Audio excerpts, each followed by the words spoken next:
Hello दोस्तों, आप सबका हार्दिक अभिनंदन है सपना प्रभ चैनल में। तो दोस्तों, आज मैं आपके लिए एक बहुत जबरदस्त वीडियो लेकर आई हूँ। सिर्फ दो उपाय जो कि आपके जीवन को खुशियों से भर देंगे। ये उपाय हैं उन लोगों के लिए जिनके बच्चों के विवाह नहीं हो पा रहे हैं, विवाह में देरी हो रही है, बच्चों की उम्र हो चुकी है, या रिश्ता आते आते टूट जाता है, या बात बनते बनते खत्म हो जाती है। तो ये उपाय उन लोगों के लिए हैं और आप इस उपाय को एक विश्वास के साथ करें।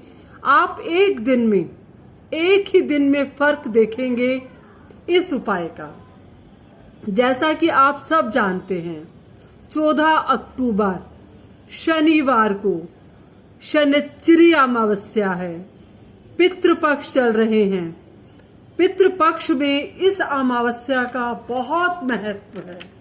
हमारे जीवन में अगर हमारे पितृ हमसे रुष्ट होते हैं तो सबसे बड़ी निशानी है कि बच्चों के विवाह में रुकावट आती है या संतान पैदा होने में रुकावट आती है। तो ये दो चीजें ऐसी हैं कि आपको कहीं पूछने की जरूरत ही नहीं है। बच्चों का विवाह नहीं हो पा रहा तो जरूर आपके पितृ आपसे किसी बात पर नाराज हैं, आपसे कुछ गलती हुई है। तो 14 अक्टूबर शनिवार को शनिश्चरी अमावस्या को आपको ये उपाय करना है। आज का दिन बहुत बड़ा दिन है, तो इस उपाय को मिस मत करना और वीडियो को प्लीज आप स्किप मत करना। फिर मत बोलना कि हमारा काम नहीं हुआ। और दूसरी बात, ये उपाय जिन बच्चों की शादी होनी है, जो भी आपका बेटा है या बेटी है, वो करेंगे। अगर वो नहीं करते हैं तो सिर्फ माता पिता कर सकते हैं। प्लीज ये क्वेश्चन मत पूछना कि भाई कर ले, बहन कर ले या भाभी कर ले। Excuse me. तो मैं हर चीज आपको क्लियर करके चल रही हूँ। यह वो उपाय है जब आप सारे उपाय करके थक चुके हैं, तो उस समय आपको ये उपाय अवश्य करना चाहिए। तो आपको क्या करना है? शनिश्चरी अमावस्या के दिन सुबह उठकर आप नहा धोकर साफ कपड़े पहन लें, अपने घर में घी का दीपक लगाएं और विष्णु जी और लक्ष्मी जी से प्रार्थना करें। आपकी जो भी परेशानी है वो उनको बताएं। अपने पितरों से कहें कि आपके पितृ आपको ये आशीर्वाद अवश्य दें। तो आप ये समझ लें कि आपका ये काम अवश्य होगा अगर आपने मन से किया। क्योंकि अगर कुंडली में कोई दोष है, अगर मांगलिक दोष है, अगर काल सर्प योग है, कोई भी दोष है, आज के दिन ये उपाय करने से आपके सारे कष्ट दूर हो जाएंगे। तो आपको क्या करना है, जैसे कि मैंने पहले बताया, सुबह उठकर नहा धोकर साफ कपड़े पहन के घर के मंदिर में आपको देसी घी का दीपक जलाना है और विष्णु जी और लक्ष्मी जी से आपको प्रार्थना करनी है।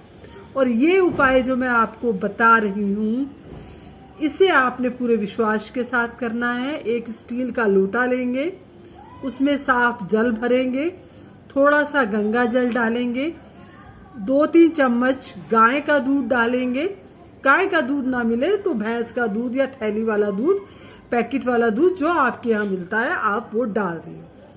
उसमें आप थोड़े से काले तिल डालेंगे, थोड़ा सा गुड़, अगर गुड़ ना हो तो आप बताशा भी डाल सकते हैं। और आपको एक मिट्टी का दीपक लेना है जो कि चौमुखा हो, उसके अंदर सरसों का तेल डालना है, थोड़े से काले तिल डालने हैं और सफेद बत्ती 4 बत्ती निकालनी है। मतलब 2 बत्ती लेनी है और दोनों बत्ती को ऐसे कर देना है कि 4 बत्ती वाला दीपक बन जाएगा। तो आपको 11, 11:30 तक पीपल के वृक्ष पर चले जाना है। ये उपाय 9 से 11, 11:30 बजे तक आपको करना है। आप वहां जाएंगे, वो जो चौमुखा दीपक है, आप उस दीपक को जलाएंगे। उसके बाद आप शनि देवता से प्रार्थना करेंगे, विष्णु जी और लक्ष्मी जी से प्रार्थना करेंगे और अपने पितरों से प्रार्थना करेंगे कि हमसे जाने अनजाने में जो भी गलतियां हो गई हों हमें माफ कर दो। हमारी गलतियों को माफ करके हमारे जीवन की सारी बाधाओं को दूर कर दो। और अपने पितरों से आपको बोलना है, पितृदेव हमें हमारी गलतियों के लिए माफ करके हमारी बाधाओं को दूर कर दो और हमें आशीर्वाद दो। हमारे बच्चों का विवाह अच्छे घरों में हो, उनको अच्छा जीवन साथी मिले। इसके बाद आपने जल तो चढ़ा दिया ना, जल चढ़ा दिया, आपने दीपक जला दिया। आपको 3 या 7 परिक्रमा करनी है, 3 या 7 परिक्रमा करनी है। ओम नमो भगवते वासुदेवाय नमः बोलते हुए आपको परिक्रमा करनी है। अब जो दूसरा वाला उपाय है वो आपको शाम को करना है 6 से 7 के बीच में। दोनों में से एक उपाय करना है, दोनों उपाय नहीं करने हैं, सिर्फ एक उपाय करना है, या तो सुबह वाला या शाम वाला।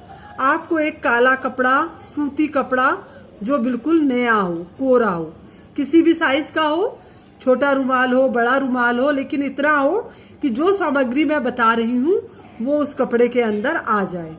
तो आपको साबुत काले उड़द लेने हैं, एक मुट्ठी भर के, एक ही मुट्ठी भरनी है, दोबारा नहीं डालना है। फिर दूसरी मुट्ठी आपको काली सरसों लेनी है, वो भी सिर्फ आपको एक मुट्ठी डालनी है। फिर आपको काले तिल लेने हैं, वो भी आपको सिर्फ एक मुट्ठी डालना है। और उसमें आपको 1 रुपए का सिक्का डालना है, 1 रुपए का एक ही सिक्का डालना है और आपने उसमें एक गांठ लगा देनी है। तो आपकी ये पोटली तैयार हो गई। फिर आप एक दीपक लेंगे जिसमें सिर्फ एक बाती होगी। आप खड़ी बाती ले ले या कोई भी ले ले, वो आपकी मर्जी है। सरसों का तेल लेंगे, मिट्टी के दीपक में सरसों का तेल डालेंगे, 1 चुटकी काले तिल डालेंगे और आप पीपल के पेड़ पर जाकर पहले आप दीपक जलाएंगे। फिर आप वो पोटली दीपक के पास रख देंगे। लेकिन वो जो पोटली आप घर से लेकर चल रहे हैं, घर में आप कोई टोके ना, उस समय बच्चे के सिर से आपको 7 बार वो पोटली उतार लेनी है, या बच्चा खुद अपने सिर से 7 बार उस पोटली को उतार ले। एंटी क्लॉकवाइज आपको वो पोटली उतारनी है। तो उसको घुमाने के बाद आप अपने घर से जाएं, लेकिन बीच रास्ते में किसी से बात नहीं करेंगे। दीपक जलाने के बाद पेड़ के पास आप वो वाली बाती, वो वाली पोटली रख देंगे। और जब आप ये कार्य कर रहे हो तो ध्यान रखना कि आपका मुंह जो है पश्चिम दिशा की तरफ से हो, पश्चिम दिशा की तरफ हो। टाइम मैं बार बार बोल रही हूँ, सूर्यास्त हो, शाम का समय हो, 6 और 7 के बीच में आपको करना है। 3 या 7 आपको परिक्रमा करनी है, अपनी मनोकामना बोलनी है। सेम वही कि अपने पितरों से माफी मांगनी है कि पितरों हमें हमारी गलतियों के लिए माफ करो, हमारे जीवन में जो भी बाधाएं हैं उनको दूर करो और हमें आशीर्वाद दो कि हमारे बच्चों का विवाह अच्छे से हो जाए। या लड़का या लड़की अपने लिए प्रार्थना करे कि उनका विवाह अच्छे से हो जाए। तो देखिए आपका ये काम अवश्य होगा। परिक्रमा आपको अगर पेड़ के चारों तरफ करेंगे अच्छी बात है, लेकिन कई बार पेड़ के एक तरफ से जगह नहीं होती है, तो आप जहां पर अपनी आपकी जगह है वहीं पर खड़े होकर आप 3 या 7 परिक्रमा लेंगे। और आपको मालूम होना चाहिए कि परिक्रमा हमेशा बाएं तरफ से शुरू की जाती है। तो शनि देवता अगर किसी से प्रसन्न हो जाए तो उसके भाग्य के दरवाजे मिनटों में खुल जाते हैं। तो आप ये उपाय शनिश्चरी अमावस्या के दिन करें और बताएं। जब आपके बच्चों का विवाह हो तो प्लीज जरूर मुझे बताएं और कमेंट्स में ओम शम शनिश्चराय नमः आप अवश्य लिखें।